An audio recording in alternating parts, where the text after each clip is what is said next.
اعوذ باللہ من الشیطان الرجیم بسم اللہ الرحمن الرحیم۔ آج ہم قدرت اللہ شہاب کی کتاب ماجی کے 13ویں حصے کے ساتھ حاضر ہیں۔ آج ہم اس کتاب کے جس چیپٹر کا آغاز کریں گے اس کا نام ہے ریلوے جنکشن۔ آئیے شروع کرتے ہیں۔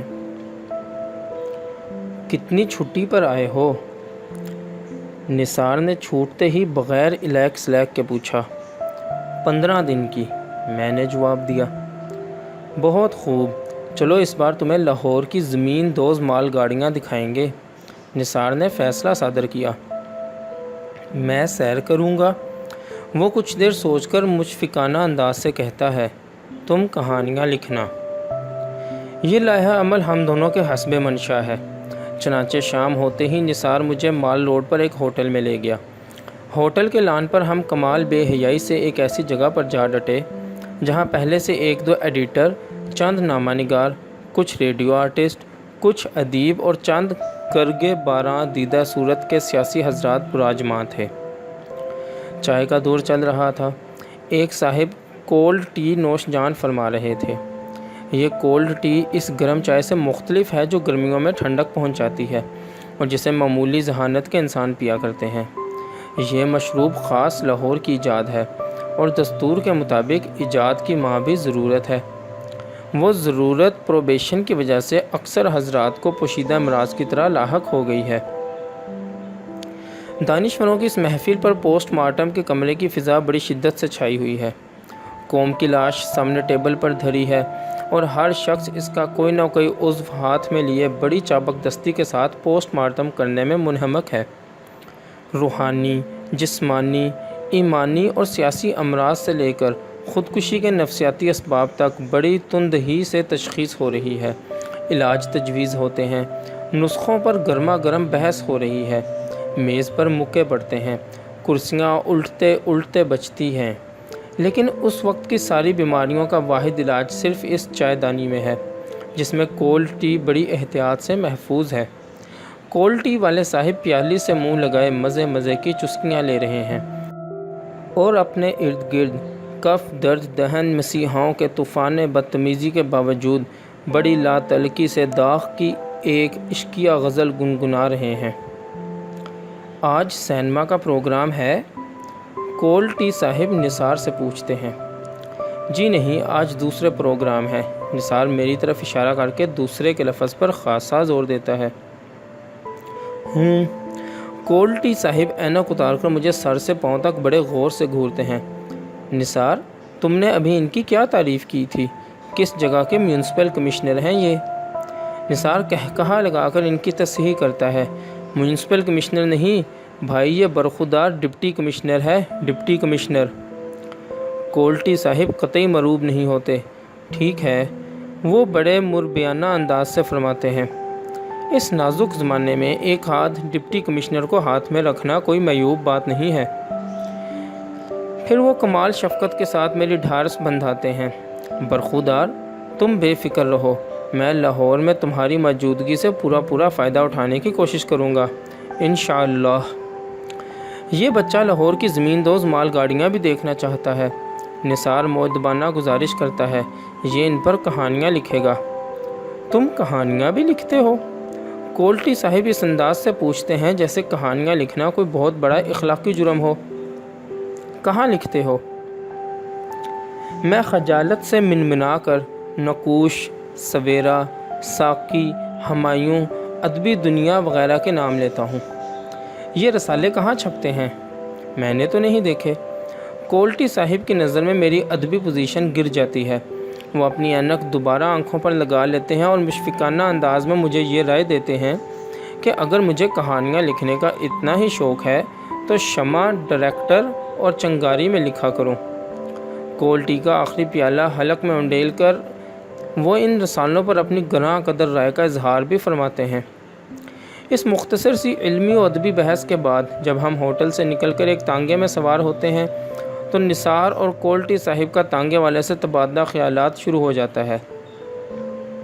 تانگے والا بڑی مشاقی سے اپنے فنون لطیفہ کا پرچار کرتا ہے۔ ذمہ دار اخبار کے عقب میں رہنے والی جو انگریزی بولتی ہے، چبرجی والی، جس کا رنگ گورا اور بال سنہری ہیں، میو گارڈن والی جو اسی سال میٹرک میں فیل ہوئی ہے، گھوڑا ہسپتال کے پاس والی جو لتا منگیشکر کی طرح گاتی ہے، ماڈل ٹاؤن والی جو ایک ہسپتال میں نرس ہے۔ لیکن نثار اور کولٹی صاحب تانگے والے کے پروپیگنڈے سے بالکل متاثر نہیں ہوئے۔ تم سالے باسی کڑی کا ابال ہو، کولٹی صاحب خفا ہوتے ہیں، تم سے تو مزنگ کے اڈے کے تانگے والے 1000 درجہ اچھے ہیں۔ تانگے والا مزنگ کے اڈے والوں کو فصیح و بلیغ گالیاں دے کر ڈرامائی انداز سے اپنا تازہ ترین شاہکار برآمد کرتا ہے۔ لڑکی کیا ہے صاحب، نرا آلو بخارا ہے، ابھی کالج میں پڑھتی تھی، فقط 2 مہینے سے اس لائن میں آئی ہے، اب تک صرف 4 مرتبہ باہر گئی ہے۔ کالے خان پٹھان نے پورے 700 روپے دیے تھے، تمہاری خاطر سے 200 میں منا لوں گا، چلوں؟ آلو بخارا کے نام سے نثار اور کولٹی صاحب کی رال بھی ٹپکنے لگتی ہے، لیکن 200 روپے کا ذکر سن کر ان کے جبڑے لٹک جاتے ہیں۔ وہ دونوں امید افزا نظروں سے مجھے گھورتے ہیں، خاص طور پر کولٹی صاحب کے انداز بڑی شدت سے للکار رہے ہیں۔ برخودار، دیکھو میں تمہیں اپنی ملازمت کا سنہری موقع دے رہا ہوں، اگر تم اس وقت کام نہ آ سکے تو ڈپٹی کمشنر نے ہی گھسیارے ہو۔ لیکن میرے انداز ہیں کہ انہیں ترکی بترکی جواب دیتے اور وہ مایوس ہو کر پھر اپنا جبڑا لٹکا کر بیٹھ جاتے ہیں۔ اس خاموش کولڈ وار کے بعد موضوع سخن بدل جاتا ہے۔ تانگے والا گھوڑے کو مخاطب کر کے ہمیں بڑی سنگین اور پیچدار گالیاں سناتا ہے۔ نثار اپنے جگری دوستوں کی تعریف کرتا ہے جو ضرورت کے وقت اس پر کئی 1000 روپیہ تک خرچ کرنے سے بھی دریغ نہیں کرتے، اور کولٹی صاحب پاکستان کے جملہ افسروں کی کمینگی، نالائکی اور بددیانتی پر جی کھول کر تبصرہ فرماتے ہیں۔ یوں بھی رفتہ رفتہ کولٹی اپنا رنگ دکھا رہی ہے، اور جب تانگے والا گھوڑے کی وساطت سے ہمیں چند الوداعی گالیاں سنا کر ہیرا منڈی میں 9 گزے کی قبر کے پاس اتار دیتا ہے تو کولٹی صاحب کے پاؤں بڑی شدت سے لڑکھڑا رہے ہوتے ہیں، اور وہ سین کو شین میں بدل کر بڑی خوش سگالی سے چوک میں کھڑے ہوئے پولیس کانسٹیبل کو مخاطب کرتے ہیں۔ شوپائی جی، سلام، جیتے رہو۔ سپاہی نتنے پھیلا کر کولٹی کے منہ کو قریب سے زور لگا کر سونکھتا ہے۔ اچھا، آج بھی خوب چڑھا رکھی ہے صاحب، پرمٹ کہاں ہے؟ کولٹی صاحب فتح مند مرغ کی طرح چھاتی نکال کر اپنا ہاتھ میری گردن کی طرف بڑھاتے ہیں۔ غالباً وہ مجھے پرمٹ کے طور پر سپاہی کی خدمت میں پیش کرنے والے ہیں، لیکن میں نظر بچا کر کھسک جاتا ہوں اور 9 گزے کی قبر کی اوٹ میں جا چھپتا ہوں۔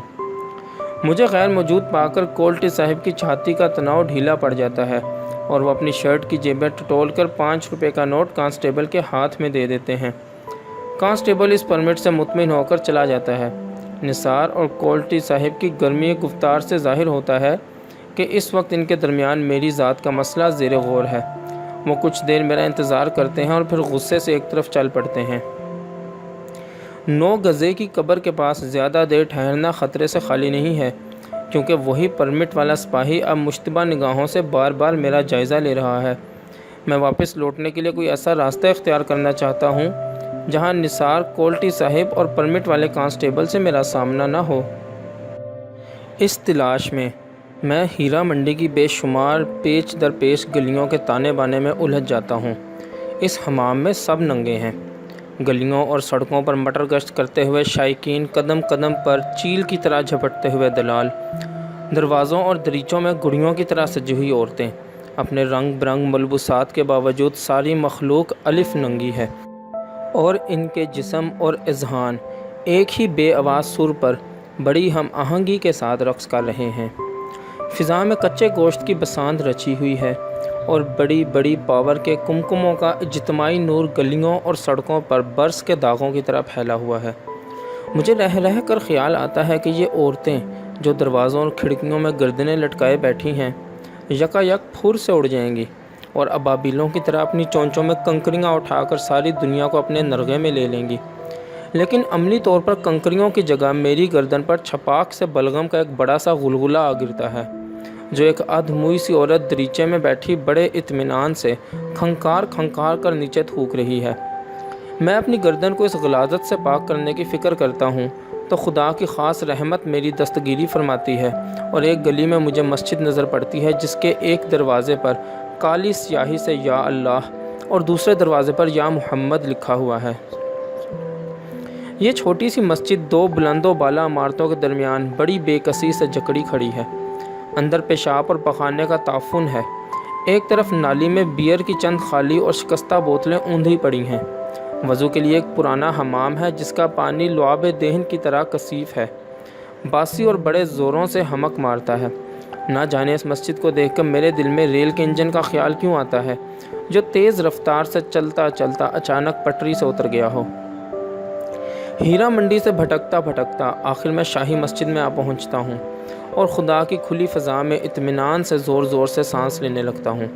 رات کے 12 بجے بھی مسجد کے آس پاس کئی شاندار کاریں کھڑی ہیں اور ان کے ڈرائیور ادھر ادھر بے دلی سے بیٹھے اونگ رہے ہیں۔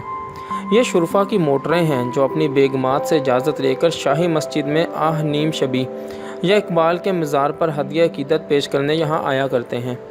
یہ اور بات ہے کہ مسجد کی چکنی سیڑھیوں پر اکثر ان کا پاؤں پھسل جاتا ہے اور لڑکتے لڑکتے بے اختیار ہیرا منڈی کے نہاں خانوں میں جا گرتے ہیں۔ اگر اقبال زندہ ہوتا تو مسئلہ جبر و قدر کی ایک نئی تفسیر منظوم کر سکتا تھا۔ شاہی مسجد کے عین مقابل پرانے قلعے کی وہ اونگتی ہوئی عمارت ہے جس کے صدر دروازے پر پاکستان کا جھنڈا کسل مندی سے لہرا رہا ہے۔ اقبال کے مزار میں ایک چھوٹا سا بلب روشن ہے۔ بڑا بلب کچھ عرصہ ہوا چوری ہو گیا تھا۔ لاہور میں بجلی کے نئے بلب آسانی سے دستیاب نہیں ہوتے کیونکہ ان کی مانگ ہیرا منڈی میں بہت زیادہ ہے۔ چنانچہ اقبال کے مزار کو ایک چھوٹے سے بلب پر ہی قناعت شار ہونا چاہیے۔ مزار کے دروازے پر ایک آہنی کفل لگا ہوا ہے تاکہ عقیدت مند اندر گھس کر سوئچ بورڈ نہ چرا سکیں۔ باہر لان میں ہیرا منڈی کے اکا دکا دلال بھوکے بھٹکے راہیوں کے لیے خضر راہ کا کام دینے کے منتظر بیٹھے ہیں۔ ایک تانگے والا 2 آنے میں داتا کے دربار پہنچانے کا اعلان کرتا ہے اور میں اچک کر اس میں سوار ہو جاتا ہوں۔ تانگے میں ضلع جہلم کے 2 مقدمہ باز بھی بیٹھے ہوئے تھے۔ دن بھر مقدموں اور کچہریوں کی زحمت کے بعد وہ گھڑی 2 گھڑی دل بہلانے کے لیے ہیرا منڈی آ گئے تھے اور اب حضرت داتا گنج بخش رحمۃ اللہ علیہ کے آستانہ پر سلام کرنے جا رہے ہیں۔ کرتا تو سب کچھ اللہ ہی ہے، ایک مقدمہ باز اپنے ساتھی سے کہہ رہا ہے، لیکن بزرگوں کا سہارا بھی بڑی چیز ہوتی ہے۔ دوسرا مقدمہ باز بھی اس نظریے کی تائید کرتا ہے اور اس روحانی گفتگو کے بعد وہ دونوں سرگوشیوں میں ہیرا منڈی کے ذاتی تجربات پر تبادلہ خیالات کرنے میں مصروف ہو جاتے ہیں۔ جمعرات کی وجہ سے داتا صاحب کے دربار میں عورتوں، مردوں اور بچوں کا بے پناہ ہجوم ہے۔ کھوے سے کھوا چھلتا ہے اور دربار کے صدر دروازے میں نثار اور کولڈ ٹی صاحب ہاتھ میں ہاتھ ڈالے چست کھڑے ہیں۔ ہجوم کے ہر ریلے کے ساتھ وہ خس و خاشاک کی طرح بہتے ہوئے چلے جاتے ہیں اور پھر دیکھتے ہی دیکھتے واپس آ کر صدر دروازے کے عین بیچ اپنی جگہ سنبھال لیتے ہیں۔ میں ہر چند کوشش کرتا ہوں کہ ان کی نظر بچا کر ادھر ادھر ہو جاؤں، لیکن نثار مجھے دیکھ لیتا ہے اور زبردستی کھینچ کر اپنے پاس کھڑا کر لیتا ہے۔ کولڈ ٹی صاحب بھی میری پچھلی لغزشوں کو فراموش کر کے بڑے اخلاق سے پیش آتے ہیں اور داتا دربار کے ساتھ مسلمان عورتوں کی عقیدت مندی کے جملہ فوائد پر عارفانہ روشنی ڈالتے ہیں۔ اپنے پروگرام کے مطابق یہ لوگ اب یہاں سے مزنگ کے اڈے پر جائیں گے اور وہاں سے زمین دوز گاڑیوں کی دوسری منزل شروع ہوگی۔ لاہور نارتھ ویسٹرن ریلوے کا بہت بڑا جنکشن ہے۔ یہاں کی زمین دوز مال گاڑیاں ہر سڑک، ہر گلی، ہر کوچے میں چلتی ہیں۔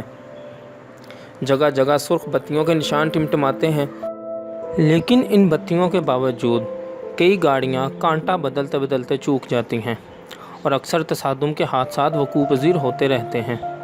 اگر کوئی تیز رفتار انجن چلتے چلتے پٹری سے اتر جائے تو اسے پھینک نہیں دیا جاتا، بلکہ اس کی پیشانی پر اللہ اور رسول کا نام لکھ کر اسے مسجد کے کام پر لگا لیا جاتا ہے۔